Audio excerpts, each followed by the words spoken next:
ইসার তথা আত্মত্যাগ।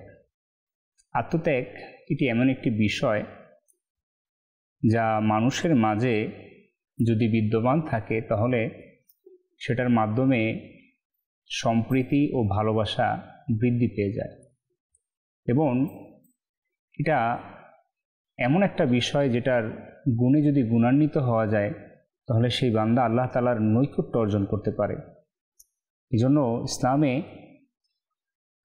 আত্মত্যাগ অর্থাৎ অন্যকে প্রাধান্য দেওয়ার বিষয়টি খুবই গুরুত্ব আরোপ করা হয়েছে। আর আত্মত্যাগ এমন একটা বিষয় যেটার মাধ্যমে মানুষকে অনেক উচ্চতায় নিয়ে যায়।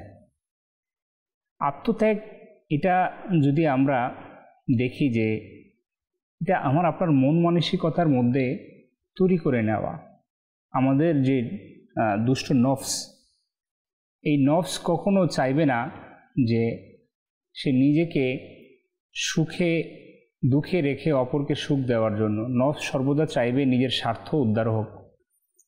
তো এই বিষয়টা এমন যে আত্মত্যাগের যদি অর্থ যদি আমি সহজভাবে বলি তাহলে আমি নিজের শত কষ্টের মধ্যে থেকে অপরকে আমি কষ্ট দেব না এবং কোনো ভাইকে আমি ক্ষতিগ্রস্ত করব না।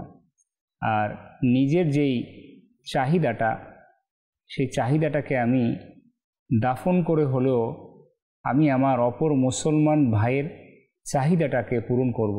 হুজুর পাক সাল্লাল্লাহু তাআলা আলাইহি ওয়া আলিহি ওয়াসাল্লাম এই শিক্ষা আমাদেরকে দিয়েছেন যাতে করে উম্মত এই গুণ তার অন্তরে বিদ্যমান করতে পারে, অন্যজনের চাহিদা ও প্রয়োজনকে নিজের চাহিদা ও প্রয়োজনের উপর প্রাধান্য দিতে পারে। আমাদের সে দর্শক শ্রোতা, নবী করিম রউফুর রহিম সাল্লাল্লাহু আলাইহি ওয়া সাল্লাম শৈশবকাল এর মধ্যে যদি আমরা খেয়াল করি, আল্লাহু আকবার, তাহলে আমরা ইসার তথা আত্মত্যাগের এক বড় দৃষ্টান্ত দেখতে পাই। আল মাওয়াহিবুল্লাহ দুনিয়া এর মধ্যে রয়েছে হযরত সাইয়েদনা আব্দুল্লাহ ইবনে ওমর রাদিয়াল্লাহু তাআলা আনহু এর যে পবিত্র ঘর, এই ঘর থেকে ইসার তথা আত্মত্যাগের প্রেরণা অর্জন হয়েছে। সেটার কথা কী বা বলবো। আমার প্রিয় আকাশ সাল্লাল্লাহু আলাইহি ওয়া সাল্লামের শান ছিল যে দুধ পানকালীন যে বয়সের ন্যায় এবং সেই বয়সে তিনি ইনসাফ করেছেন।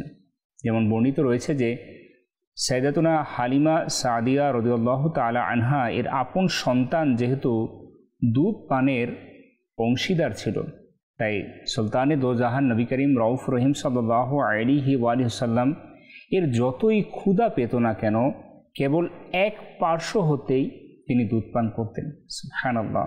হুজুর সাল্লাল্লাহু আলাইহি সাল্লাম এর ইমান তাজাকারী চরিত্রের প্রতি যে ইঙ্গিত করে সেটা হচ্ছে ইসার তথা আত্মত্যাগ।